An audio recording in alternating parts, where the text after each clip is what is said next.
Have you ever gotten into your car, turned the key, and heard nothing but a click, or maybe your lights were just too dim to properly illuminate the road? It's a frustrating, and often inconvenient, experience that usually points to a problem with your car's charging system. But is it your battery that's dead, or is your alternator failing to keep it charged? Pinpointing the exact culprit is key to getting back on the road without unnecessary repairs, and today, we're going to break down exactly how you can tell the difference. Understanding the difference between a failing battery and a faulty alternator is crucial because while both can lead to a non-starting car, their functions are distinctly different. Your car's electrical system relies on a harmonious relationship between these two components. Misdiagnosing the issue can lead to wasted time, money, and continued headaches, so let's clarify their individual roles. The car battery is essentially your vehicle's starting power bank. Its primary job is to provide the initial burst of electricity needed to crank the engine and get it running. It also stabilizes the voltage for the entire electrical system and powers your car's accessories when the engine is off. Think of it as a reservoir of stored energy, ready to be deployed on demand. Once your engine is running, the alternator takes over. Its main function is to generate electricity to power all of your car's electrical components, from the ignition system and headlights to the radio and air conditioning. More importantly, it continuously recharges the battery, replenishing the energy used during startup and ensuring it's ready for the next time you need to start your car. The alternator is, in essence, a small power plant under your hood. Both battery and alternator problems can manifest with similar early warning signs. You might notice your headlights appearing dimmer than usual, especially when the engine is idling. Your power windows might roll up or down slower, or other electrical accessories like the radio or dashboard lights could behave erratically. A slow crank when you try to start the engine, where it sounds like it's struggling to turn over, is also a classic indicator that something is amiss with your charging system. One of the most telling signs, and often the clearest initial warning, is your car's dashboard battery light illuminating. This isn't necessarily telling you your battery is dead, but rather that there's a problem within the entire charging system.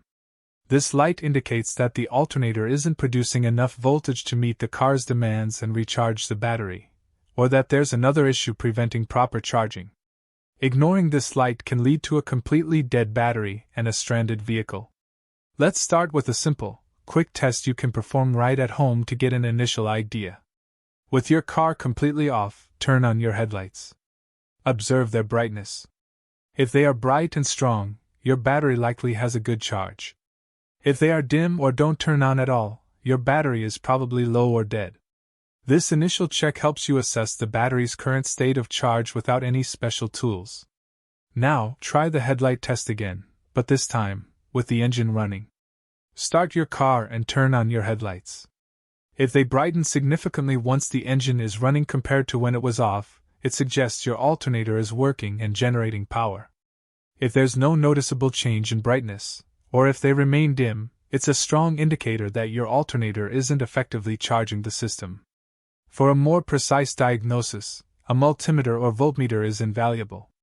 With the engine off, set your multimeter to DC volts and place the red probe on the positive battery terminal and the black probe on the negative terminal. A healthy, fully charged battery should read around 12.6 volts or higher.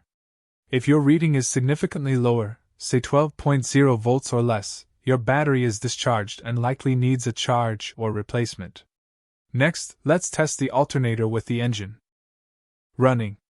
Keep the multimeter probes connected to the battery terminals. With the engine idling, you should see a voltage reading between 13.8 and 14.8 volts. This indicates that the alternator is actively charging the battery and powering the vehicle's electrical system. If the voltage remains below 13 volts, or if it's significantly higher than 15 volts, it points directly to an alternator problem.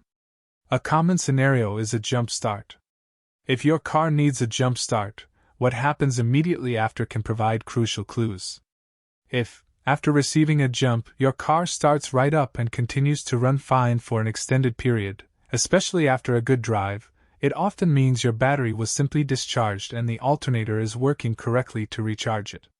However, If your car starts with a jump but then quickly dies again once the jumper cables are removed, or if it struggles to stay running, it's a strong indication that your alternator isn't generating power. In this case, the car is running solely on the remaining charge in the battery, which quickly depletes without the alternator's continuous output. This scenario almost certainly points to a faulty alternator rather than just a dead battery. While battery and alternator issues are the most common, other factors can also mimic these problems. A loose or corroded battery cable can prevent proper charging. A slipping or broken serpentine belt, which drives the alternator, will stop it from generating power. Even a parasitic draw, where an electrical component drains the battery when the car is off, can lead to a dead battery that isn't the battery's fault. If you've performed these basic tests and are still unsure, or if you've confirmed a problem but aren't comfortable tackling the repair yourself, it's always best to consult a professional mechanic. They have specialized diagnostic tools and expertise to accurately pinpoint the issue and perform the necessary repairs safely and efficiently. Don't risk further damage or your safety by guessing. Preventative maintenance can go a long way in avoiding these roadside emergencies. Regularly check your battery terminals for corrosion and clean them if necessary. Ensure your battery cables are tight. Have your battery tested periodically, especially as it ages, and replace it every 3 to 5 years. Also, keep an eye on your serpentine belt for signs of wear, cracks, or fraying, and replace it as recommended by your vehicle manufacturer. By understanding the distinct roles of your car's battery and alternator, and by following these simple diagnostic steps, you can confidently identify whether a non-charging situation is due to a failing battery or a faulty alternator. This knowledge empowers you to make informed decisions about repairs, saving you time and money. Drive safely, and always stay proactive with your car's maintenance.